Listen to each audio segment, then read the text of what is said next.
might have come from somewhere else, but this is where we found ourselves.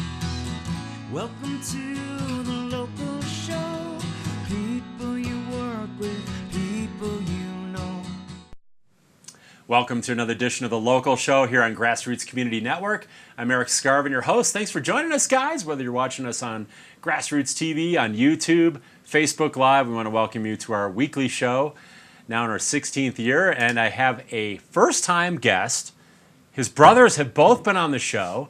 It's about time we welcome Roger Marolt to the Local Show, buddy. It's good to be Thanks here. for being here, man. Yeah, you didn't tell me my brothers have been on before. Yeah. How many times? You know, it should be really easy to outdo those shows. Were they not were they not available? Is that why I'm here now? Well, you know, I don't know if... I guess we're going to talk about truth today on the show. So, no, I did not ask them. You are inspiring me more these days. Well, thank you. I love your bros, though. Mike and Steve have both been on. I think they've been on together and maybe even individually, because there's always so much to talk about with you guys. Yeah. We talked about many of their climbing exploits. You can talk forever about that stuff. That's, oh my God. That's some cool stuff. I think we talked half the show about skiing up on Mount Everest, because that's like, you know, not an everyday occurrence. Yeah. You know, you got to like breathe hard and ski stuff. I can't add anything to that. Maybe it is going to be all downhill from here. Yeah. No pun intended. Lift serve downhill. But I do. But yeah, there you go. I'm all about uphill skinning, though, too.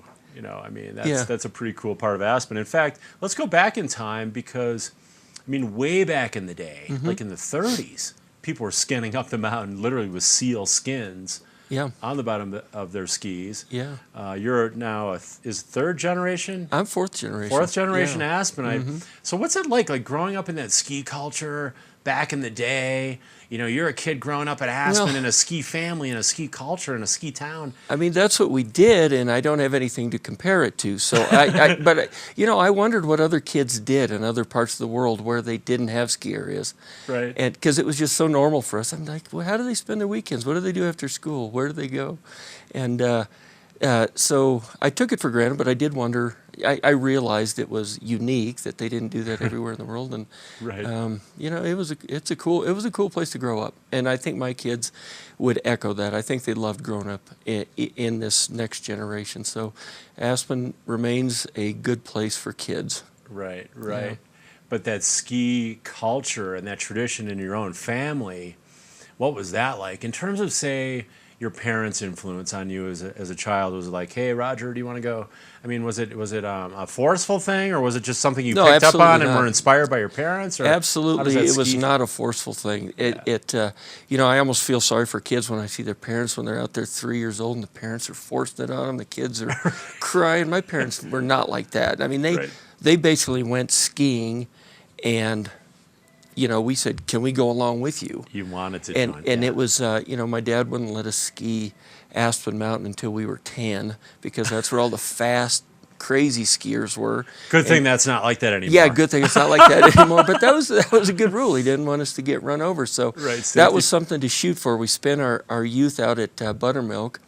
In Tyhack, and oh man, did we have fun out there. The parents would just drop the kids off. There was nothing organized. We just had run of the place. We'd make jumps and forts, and I mean, we played on skis. We didn't really ski when we were kids. It was just, you know, just a different kind of shoe we would wear to get around on the snow.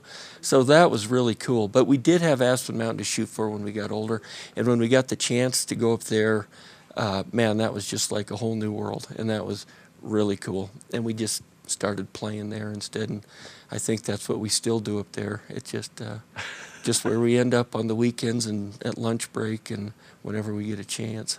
Right. So your parents it was more inspirational. You wanted to join in. You could see they loved it. Oh, they loved obviously. It was clear that my dad loved it. My mom loved it. She moved here from Wisconsin just for the skiing. I should have known. Yeah. From her greatness. Yeah. I happen to grow up there too. Yeah, I knew you did. I knew you were the big Packer fan. So big cheesehead. So they both love skiing, and then everybody in town, you know, was a skier then, and that was the main purpose people gave for being here, and we just followed in their tracks. Literally, it wasn't a forced thing. We just begged them to take us up there. So okay, yeah, they just made it look so much fun. But then you guys kept evolving and growing like we all do, and the sport changes and morphs, and you do different things like some of these high altitude mountaineering, ski mountaineering adventures in particular. Yeah.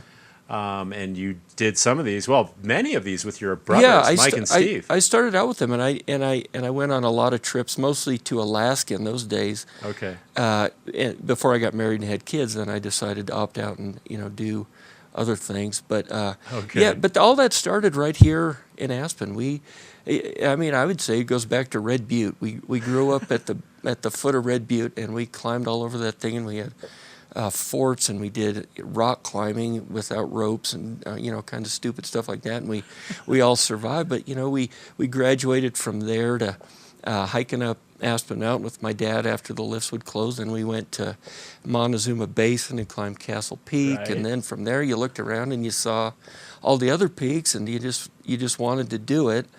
And we didn't have any special equipment. We'd climb those 14ers in our ski boots and carry our skis over our shoulders, and that's how it all started. And just one thing led to another, and then pretty soon we found ourselves up in Alaska skiing and climbing and doing things like that. And so going bigger and bigger, basically, over time. Yeah, and I think that's as human beings, that's what we want to do. We feel like we conquer one thing, and then we want to go on to something a little bigger, a little steeper, a little more severe weather, higher, less oxygen, whatever it is. You just keep challenging yourself. You might move from hamburgers to yak burgers, at some point too. That's a progression. Yeah, there's different kinds of food around the world. I'd eat a yak burger. Right. We're going to take a quick break. The break won't be long enough for a yak burger. Okay. Well, unfortunately. But a sip of water, maybe. We got to get you some water. Or beer or something. Well, either Better one. Yet. Whatever you got handy. All right. Well, we do want to thank our winter underwriters for supporting the show. Without you guys, we can't keep bringing great guests like Roger to the show each week. We want to thank Aspen Square, Aspen Animal Hospital, Aspen Public House, Klug Properties, Pitkin County Landfill, the Aspen Times, and Sundog Athletics. We're going to go to our only break of the show, guys. It's 2 minutes. We're going to be back with Roger, and we're going to talk about the Roger Lowe election commentary as the results come in live tonight, and so much more, so don't go away.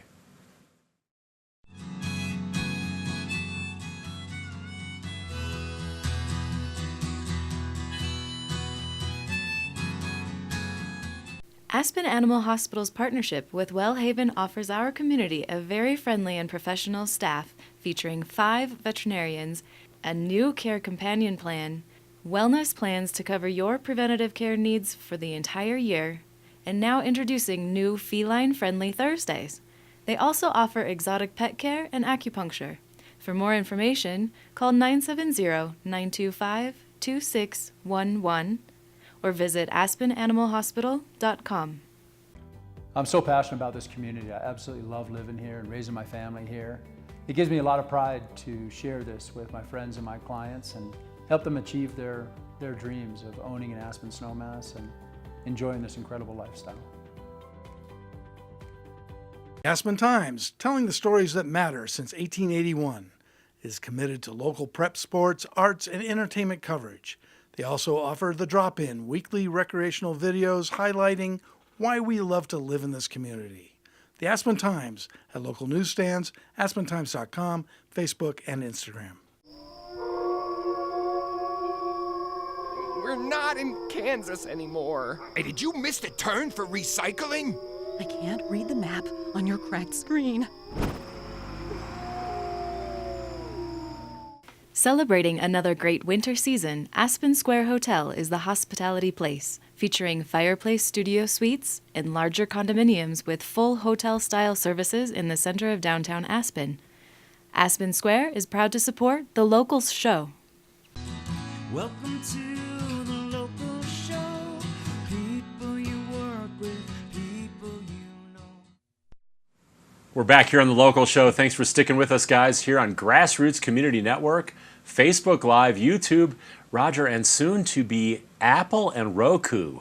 Wow. I mean, this influence is going worldwide. It's huge. Be careful what you say. I always am, trust me.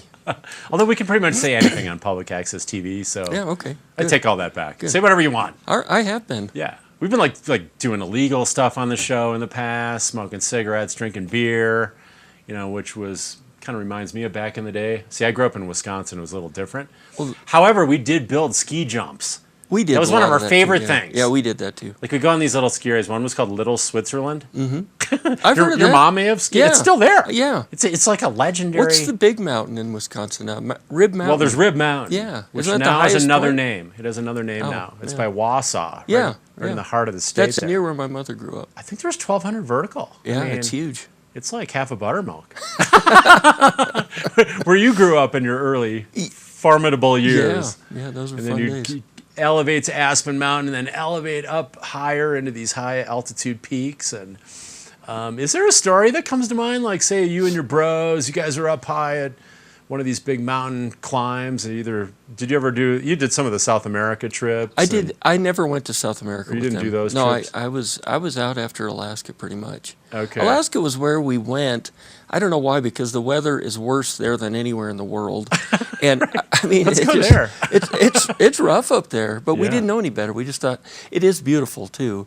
Yeah. But I don't know why we went there first. But that's where we really. Did you get caught out at all? Was there a time where you got Lots caught in of some times. really severe stuff? That Oh, you were, sure. Like, We were quaking and fearing for your lives? Yeah, we were on Mount Logan, and we got caught in a storm. 8 days. We didn't leave the tent. Oh, jeez. Yeah, it was severe, and several people lost their lives in the same storm on Denali, which was up around the bend in Alaska, of course. Oh, jeez. Mount Logan's in Canada, but we were there on that mountain pretty much all alone then, and yeah, it was touch and go, and it was. Wow. I was so scared, I actually proposed to my wife. I made a little flag in the tent while we were tent bound, said "Marry me, Susan." Wow. And when the weather finally did clear, we got up to our high point, and I put that on my axe, and they took a picture, and then 2 months later in a slideshow, that was the last slide of the slideshow. At the wedding reception? Or? No, when I proposed to her. Oh, at the actual proposal. That is how I proposed to her. She was sitting epic. next to me on the couch, and that picture with me with "Marry Me, Susan" showed up, and that was...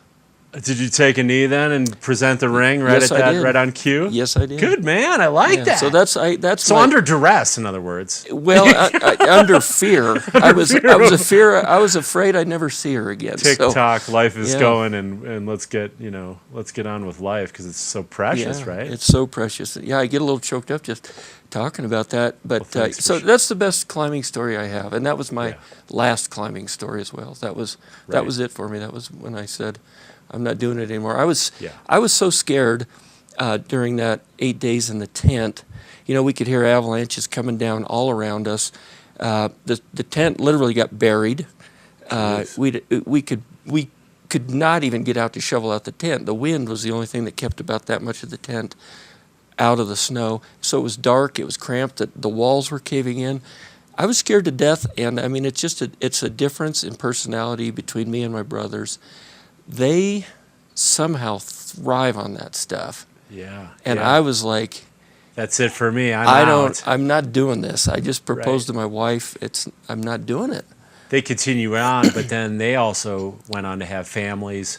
Yeah. And so then they probably have to balance that, right? Maybe not as many trips or not as much risk, or somehow manage that risk. It's a huge balancing act for them. Yeah. And I watch them struggle with that. Right, because they love it so much, obviously. Yeah, they love it, and but those guys are they're animals, and they have a pain tolerance that I do not possess. Right. And so, what they do, I know not just anybody can do that. Yeah, you got to be into suffering, basically. You got to be into suffering. You got to be strong, and you got to be able to deal with adversity, and they can do it. And I tend to get a little more panicked, and that's not safe if you get panicked up there. Right. So we all ended up doing what we do. And well, I don't think that this next issue is going to be life-threthning or quite as scary. Okay. But the Lift One vote is actually happening today. It's probably decided almost. There are probably a few votes still coming in, but few votes maybe trickling in. But we're gonna know later this evening. We're gonna know. It'll be about an hour or two after our first broadcast here tonight. Yeah. You're going to be doing some election coverage with Lorenzo Semple. Yeah, Lo and I are going to Your do arch that. enemy, pretty much, right? Yeah, I find him very irritating. But can you love someone who irritates you? I think you can. Well, I mean, he's got one or two redeeming factors. I So don't I think have you got to- to focus on the positive. Those one yeah. or two good things. Well, what are they? He's funny. Like I like his hair. Like he's got like long rock star Yeah. hair. He told me That's a good feature. He told me a funny story about that hair. Do we have time to tell it? He was Sure. They have the Rent a Senior program up at the high school. If the seniors raise money for their year-end gift to the school or whatever it is, so you can rent a senior to come and do little chores around your house. So he had the seniors clean out his car, and they were cleaning out the car, and they did a really nice job. And so at the end, when he paid him, they asked him, like, what kind of dog do you have? It must have really long hair. Oh, no. Lo said, I don't have a dog. It's a Bernese Mountain Me. There it is right there. How do you like Rover? so Lowe's good that way. Yeah. He's got a million funny stories. Yeah, no, he's a character, and Yeah, I he know is. we've had different opinions, obviously, like many of us do in this whole Lift One thing, and it's been, been a little polarizing, obviously, whenever we have a big issue like this in Aspen. He's totally for Lift One, which Yeah. surprises me. Yeah, because same. I sort of always thought he kind of clicked with the ski crowd, Right. and they are definitely not for 1A. Yeah. And so I don't know. It's funny how you can't predict how people see different. He wrote his issues. last column about it. We can read the words, did, and yeah. you've had a couple columns about it. And what's Yeah. your basic take? I mean, just the highlights of your view on Lift One. Well, I think the biggest mistake the developers made was, they had the right to do it, but they went easy on the employee housing. They kind of Yeah. skimped out on. It wasn't a legal obligation for them to build that, but Right. if you look around this town and you see how development affects the town and how many commuters we're putting on the road, and Yeah. you talk about building community and doing something that's right for the community, it almost becomes something you would think they would see the benefits of and the Right. positive things of it, and almost want to do that. I think Right. that I hope that's the mold for the new developer in town. I hope they really are people who live in our community and see the struggles that working people have, Yeah. and see the long line of traffic coming in, and people commuting from Glenwood and Rifle and places like that. That's almost inhumane. And you say, well, they have a choice to do that, and they choose to do that. Well, yes, but could we make their lives, at least some of those people's lives, a little bit easier? And I think we can. And I think that just Right. has to be the new paradigm in the development world, or at least the development world as Aspen knows it. Well- So that was my biggest Yeah. grievance against that project. It's my biggest grievance against that project, When you aside s- from blocking off Norway Slope. Right, right. And I just can't help but interject. When you say you love a community, when you say you have compassion, that's the primary thing, is how putting a shelter over someone's head, Right. housing them. So Right. that's so fundamental. Yeah. To caring, to loving, to the Aspen Area Community Plan, to our values. The city and the county have also stated it's the number one priority is affordable housing. They had the opportunity to step up and do 35%, which is way less than the 65% Yeah. any other commercial development would have had to do. And I think what's going to happen after this is they're going to close that loophole up, take away those lodging incentives, and everyone's going to have to step up and have to do 65%. So you're not going to see this whittling down to Yeah. 30%. So I think stepping up and doing the 35% would have been the spirit of affordable housing in our goals, which our mayor actually talked about too. So the letter of the law, yes, they fit that. But the spirit of Yeah. the law and the community, I think, Yeah. could have done more. Exactly. That's the way I feel about that. I mean, they profess to love this community. Well, Exactly. Actions speak louder than words on that. Right, so if you have 6 kids, you only house 2 of your kids. Yeah. If you love them. Like, I love you guys, but You know, 4 of you are going to have to figure it out. You know, we have to be realistic you. too. I mean, it's it's on a project that size. It would be hard to house 100% of the jobs you're generating.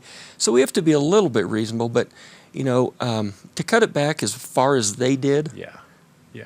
I don't know. It just doesn't ring true when they're going, oh, we love the community. We're members of the community. We do what's better for the community. We have something for everyone. Right. Well, it just doesn't fit.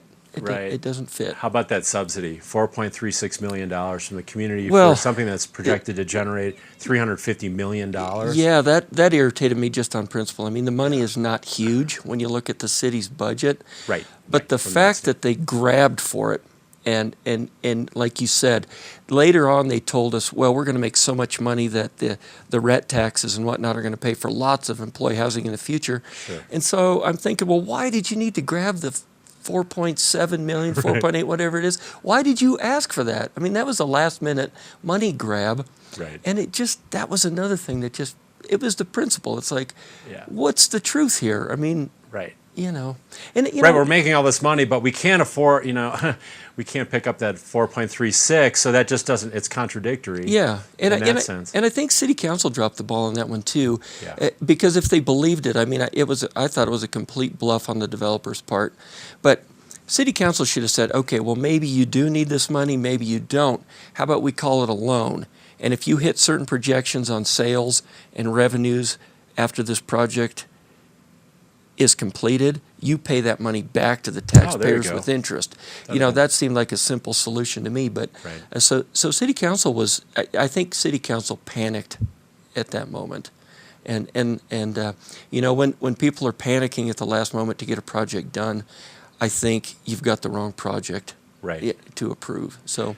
Well, it was backing up from today's date, right? March 5th. If the election's March 5th, we need to get this thing done. Right. So there was a rush job there. Right. Councilman Frisch finally cast the deciding vote. I felt a little bad for him. He did. He's the middleman. He had a lot of pressure on him. I think you'll see some of that fallout today, obviously, in how the vote goes. I'm afraid he will. And nothing, again, personal. I like Adam. I think he's a great guy. He's a nice guy. He's a great guy. He had stood the ground, though, that he wasn't going to support that. Mm-hmm. But then I think when they switched it to be contingent upon the lift being built, that's when he kind of went, okay, well, if we can kind of hold that carrot out, we'll get that lift done, then he can go for that idea, which is, it is what it is. It was forwarded to the voters. Mm-hmm. Now we get to decide. And do you have any predictions, like both for the ballot issue and for the candidates? The 1A ballot issue, I think, is going to be tight. Yeah. That could go either way as far as I see it. Right. I mean, it's going to be very interesting. It's going to be tight. We'll Super see. tight. Yeah. And then what about, you think same thing? You think there'll be a runoff at all for council or for mayor or for both? Or what do you think about that? I don't know. Tory seems to have, it might be Tory's time. I'm thinking too. But he needs 50% plus one, right? Yeah. And I think Ann's going to have a strong showing. She will have a strong showing. She is going to be weighed down a little bit. I think there's just a little bit of dissatisfaction with council in general over the past couple years. Right. And so that may taint her just a little bit with some voters. And that she's still on council anyway. Well, if she doesn't get elected. We could talk a lot about that. I mean, it's and I know from experience. My father was in that position. He was on city council, and he wanted to run for mayor. So he said, "I'm going to give up my council seat so that if I don't get elected mayor, then my seat is not appointed by the sitting council. It will be appointed by the voters." Okay. So he said I'm going to give that up and run for mayor, and he didn't get elected mayor, so he was out completely. Completely out then. Even though he had 2 years left, had he elected to do that. So interesting. So I wonder. Anne 2 years ago came in strong. She was the leading vote getter on city council, and so she went in. She avoided the runoff, and so she went in with a lot of confidence. Now I wonder if she does not get the mayoral seat, and she goes back to her seat. Does she retreat a little bit with less confidence to finish out her remaining 2 years on council? So that's an interesting dynamic, and we'll see. We'll see how it all plays out. You think Rachel's going to be the one that makes the what should we say, free and clear? She'll get the 50% plus one. Do you think? I think Rachel will be there. She'll get her spot tonight. She is well liked. She's proven herself time and time again. Yeah. She is a fighter for the people. She is incredibly smart, and she works hard, and I think people will reward her for that, and I think they're glad to have her back. And what we touched on earlier, the priority of affordable housing. She's proven herself. Oh, she has absolutely. a track record of affordable housing, water rights. She's very smart, very experienced. Yeah. I see her. That would be my only thing I could call. Maybe would be. I think Rachel will. I think there may be a runoff for that second spot. Yeah, I would agree with that. And then mayor, I don't know. I think it could go. Tory could clear it tonight. I know he's hopeful because he doesn't want to go to a run. The funny thing is, Tory has won these elections, but he's also lost quite a few. And I think, I could be wrong about this, but I believe he's lost 4 elections. Okay, that sounds right. And if he does not prevail tonight, that'll be his 5th, and that will tie Andrew Cole for the most political losses. It's not a record you want to look for. It's not a great record to have, but it's a record. It shows you tried. It shows you. He's got good momentum. He's got both endorsements of the newspapers. He's looking good. He actually was ahead in this obviously informal Aspen Times poll about a week ago. He was in the lead. I like Tory. I'm feeling good about Tory. Well, let's switch gears here for the last couple of minutes. You guys have Marolt, LLP, CPAs. Yep. What do you love? We'll call it a love-hate. We all have love-hate with our work, like many things. What do you love most about it, and what do you maybe not so much? What I love about it, I'm a CPA, and the reason I'm a CPA probably is because at some point in my education, I saw the flexibility, and I saw that Aspen was going to be a difficult place to move back to. I needed a good job that pays fairly well, but I also wanted that flexibility to work for myself. Yeah. And that's just, if you would have asked me when I was 18 what I would be when I grew up, CPA would never cross my mind. It's like either an astronaut or a CPA.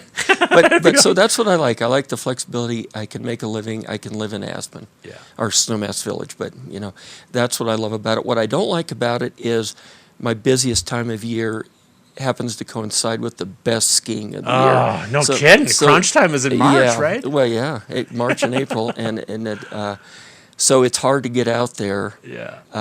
And ski as much as I'd like to during the time of year when skiing is great. But December is a pretty quiet time for us. So when we have early season snow, man, I am in heaven. Just got to hammer it. I could go every day and hammer it. And, it's not crowded, so that's a beautiful thing when we have early season snow. Yep. Timing is everything. Timing's everything. We always got to get it while we can. Did you have fun on the show today? I had a great time. Is it over already? It's over already. Oh, my gosh, that's unbelievable. That was a grueling 25 minutes of conversation. Wow, yeah, that was good. I hope you had fun. I had a great time. Thank you for having me. Thanks for being on, Roger Marolt. And thank you guys for watching this week on The Local Show.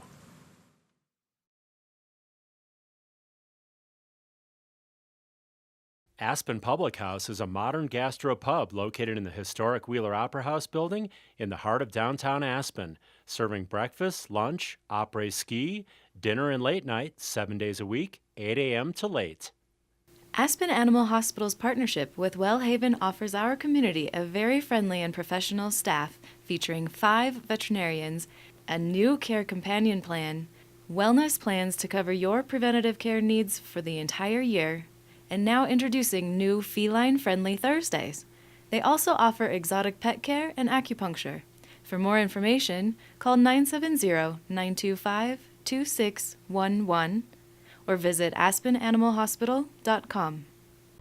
I'm so passionate about this community. I absolutely love living here and raising my family here. It gives me a lot of pride to share this with my friends and my clients and help them achieve their dreams of owning an Aspen Snowmass and enjoying this incredible lifestyle. Aspen Times, telling the stories that matter since 1881, is committed to local prep sports, arts, and entertainment coverage. They also offer the drop-in weekly recreational videos highlighting why we love to live in this community. The Aspen Times at local newsstands, aspentimes.com, Facebook, and Instagram. We're not in Kansas anymore. Hey, did you miss the turn for recycling? I can't read the map on your cracked screen.